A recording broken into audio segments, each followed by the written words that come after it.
Today on Investigate TV Plus, parents forced to shell out thousands of dollars to care for their child. I'm Lee Zurich. And I'm Tisha Powell. The factors driving up this critical care. Even for just one child in daycare, that is actually eating into retirement. And the fight to make it accessible to all families. I think this is a critical move forward for our country. Plus, experts warn of a dangerous trend that could put families at risk. But I guess I just wasn't prepared mentally to think that an 18-year-old could build a gun in his home. We investigate what's being done to keep these legal yet deadly weapons out of kids' hands. And a celebration captures hearts across the country. Meet the duo with a motivating message to be your best self. Alex truly shows you that you have no excuse. You truly have no excuse. In-depth stories that inform and inspire. You're watching Investigate TV Plus. Nationwide, a childcare crisis, and it's only gotten worse over the last decade. And according to care.com, childcare is unaffordable for the majority of families. In 2023, nannies typically cost more than $700 per week, and daycares averaged nearly $300 per week. Childcare Aware of America, a nonprofit working to make childcare more affordable, says it adds up quickly. Families pay on average almost $11,000 annually. This has some parents choosing to stay home with children, while others say they can't afford to not work. Reporter Kristen Crowley introduces us to families who have faced these tough choices and shares advice from experts who say now is the time to get creative. Guess what, Cooper? There's a bunny on the truck. Robin Barnes loves being a mom to 2-year-old Cooper. Yes, you put the truck in the house. But she says she doesn't necessarily love everything that comes with it. How difficult is it to afford childcare? So I would definitely say that at this point, even for just one child in daycare, that is actually eating into retirement. Washington, D.C., where Robin works, tops all 50 states as the most expensive place for nannies, babysitters, and daycares. The nursery schools were running about $2,300 a month, which was definitely more than I expected. Here in Maryland, it's a little bit less. So we were able to get the infant care for $1,700. Even so, Robin says about a quarter of their household income goes to daycare costs, and the alternatives aren't much better. Could you give up your job, or could your husband give up his job to stay at home? No. In this area, it definitely takes two incomes to get by. The Department of Health and Human Services said childcare is considered affordable when it costs families no more than 7% of their household income. But across the board, families today are spending on average 27%. Honestly, it's changed my entire life. Outside Louisville, Olivia Bartlett worked out the math, and childcare just didn't add up. Paying for childcare is about as much as it is to pay for our mortgage. The mother and former early childhood educator had to quit her job in 2021.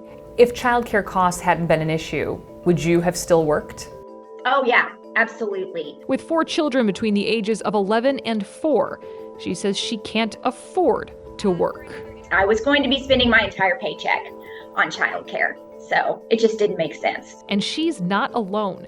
Care.com's 2022 survey reports that increasing childcare costs have caused nearly a quarter of all working parents to leave the job force. In fact, according to research by independent think tank the Century Foundation, childcare issues are projected to cost parents across the country $9 billion a year in lost earnings.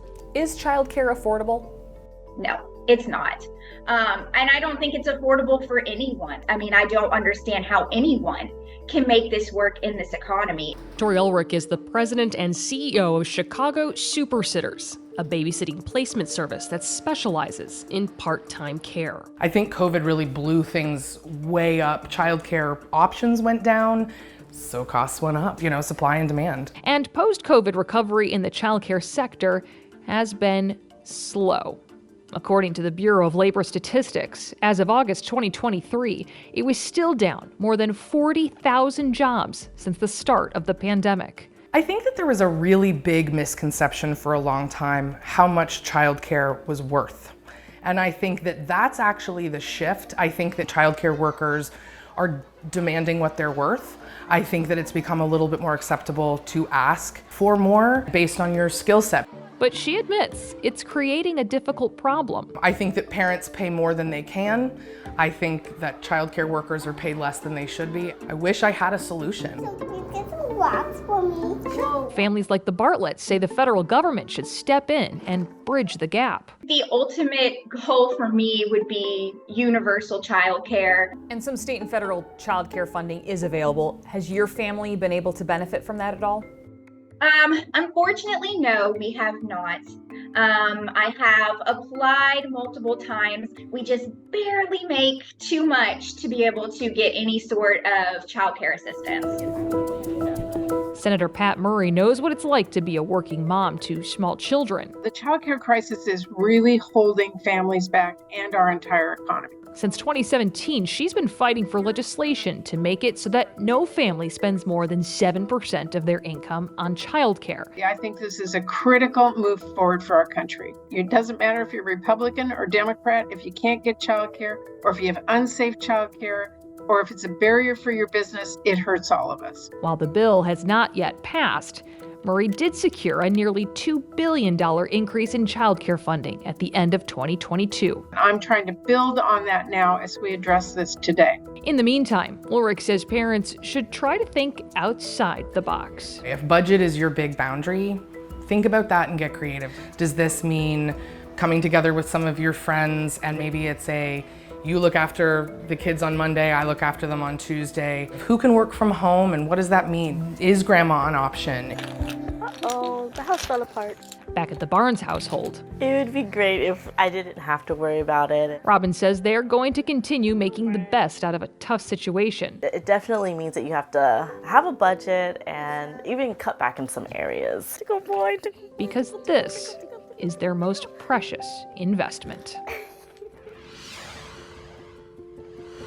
For a closer look at childcare cost in your community, Care.com has a map breaking down nanny and daycare rates by state. Their website also offers more tips on how to save on childcare. For example, you can look into a dependent care flexible spending account or see if you qualify for the Child and Dependent Care Tax Credit. For more information, including an in-depth look at how to navigate licensed or unlicensed childcare, go to InvestigateTV.com and search daycare. Coming up, water from where the sun is supposed to shine. You see right here? This is all wet. If you touch it, it's all wet. We investigate a wet and moldy problem that could damage your car before you know it. What I'm supposed to do now, I have no idea. And next, a dangerous weapon that can be made at home, and there's little regulation. They put it together themselves and it would be considered a fully functional firearm. Federal agents explain the dangers of ghost guns and what can be done to stop teens from buying DIY kits. We are trying to keep our community safe, our children safe from these violent acts.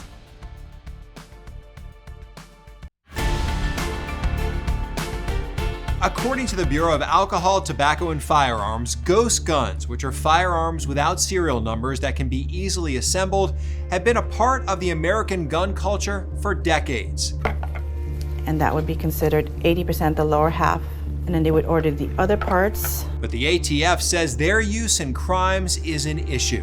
Whenever we execute a search warrant or an arrest warrant, it's now almost a normal thing for us to find one or more ghost guns as part of these enforcement actions. Federal agents in Hawaii describe a dangerous trend seen in their state and across the country. The ATF reports in 2017 more than 1,600 ghost guns were recovered by law enforcement agencies. In 2022, that number was more than 25,000. I mean, you didn't have to be a gunsmith or take any particular course. They cause just as much harm and damage for a fraction of the price. The agency also says online sales and 3D printers have contributed to an increase. They put it together themselves and it would be considered a fully functional firearm. You also don't need a background check to buy one of the firearm kits. Experts warn that could mean easier access for people who shouldn't have guns, including teenagers. Reporter John Carter has an in-depth look at what's being done to help keep your family safe.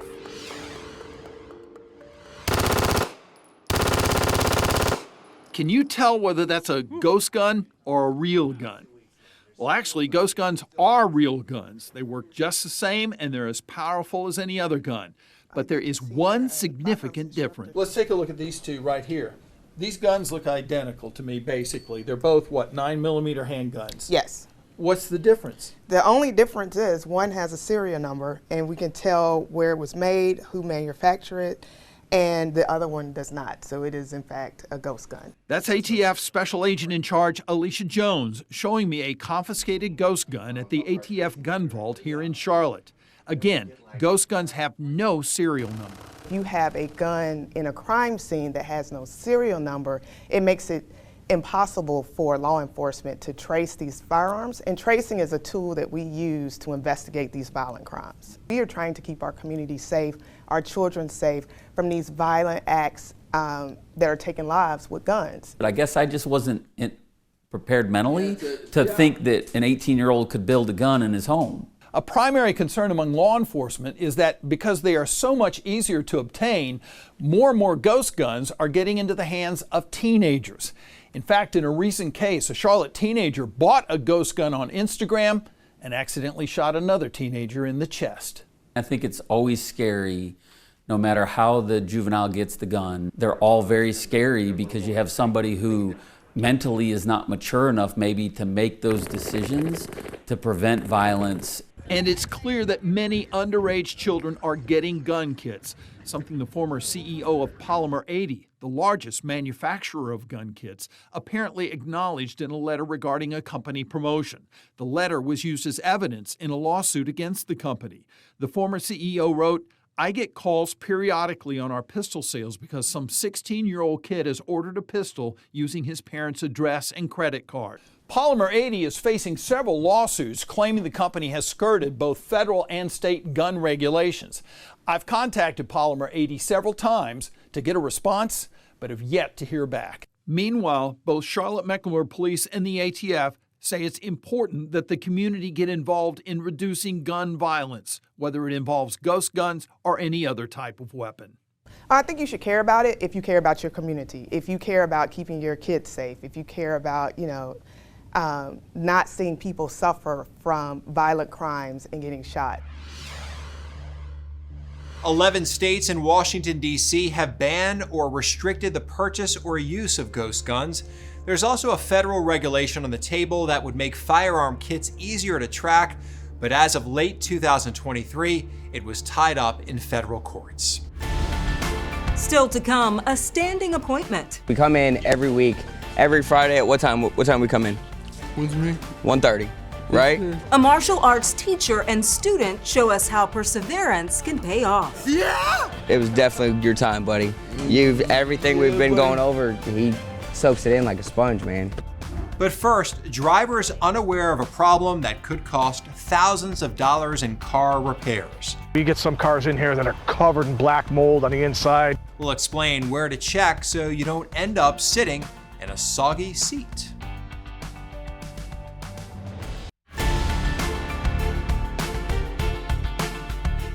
A sunroof could be a wonderful feature in your car, but a leaky one could cost you thousands of dollars in damage. According to the National Automotive Parts Association, one of the most common causes is a clogged drain.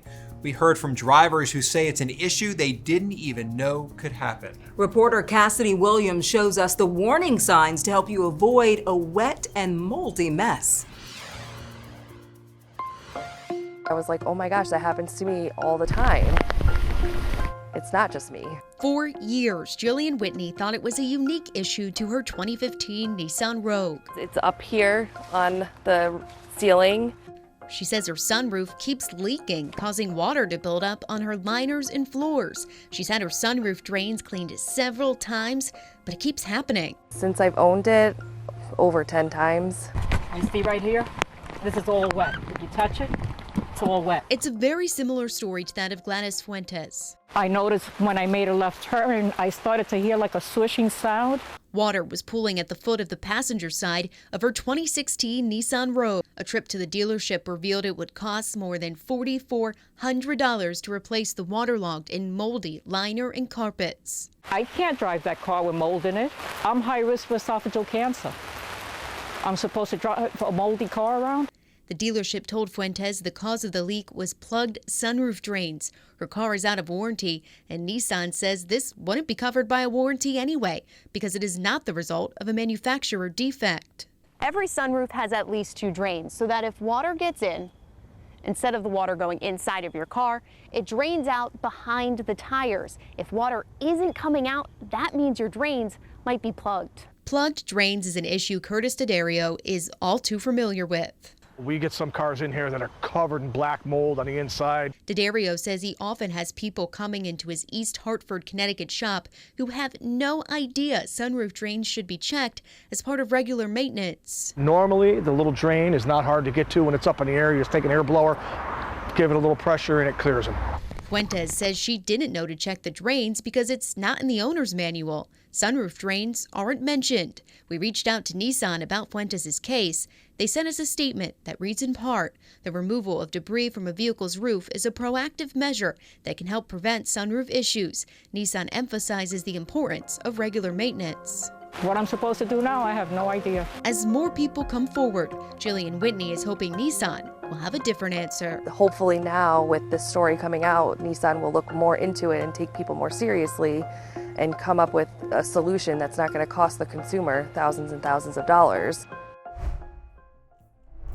Nissan sent us an additional response that reads in part, Nissan values customer feedback and continuously works to improve its products and services based on customer needs and preferences. In the event that an issue cannot be resolved by a Nissan dealer, we encourage customers to contact Nissan Consumer Affairs. The National Automotive Parts Association explains a clogged drain can happen to any car with a sunroof. Yeah, but they have a few ways to help deal with a leak. They say you should remove the water and let your car air out in order to prevent the mold from taking hold. Try to dry areas that still feel wet and get some moisture absorbent products such as baking soda or a dehumidifier pack. Lots of lessons in that story. I never knew about cleaning a drain for a sunroof at all. Or that the water could get inside that way. You know, I've seen them leak, but never like that. That way. Lessons learned there. All right. Up next, a story of dedication and friendship. This young man right here has completely changed my life, 100%. A martial arts instructor and student prove anyone can overcome challenges with a little inspiration.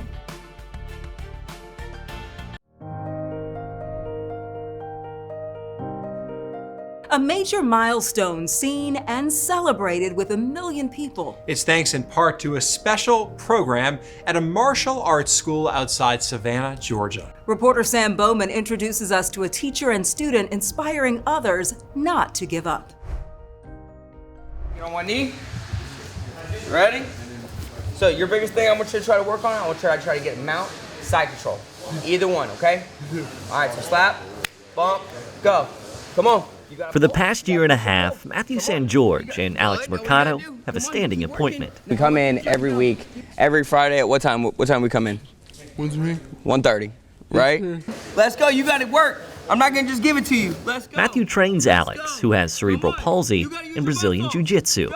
Definitely a whole lot of running around, a lot of groundwork for him to just kind of keep moving. Pull it, elbow up, good. And over the past year and a half, Alex has gotten pretty good.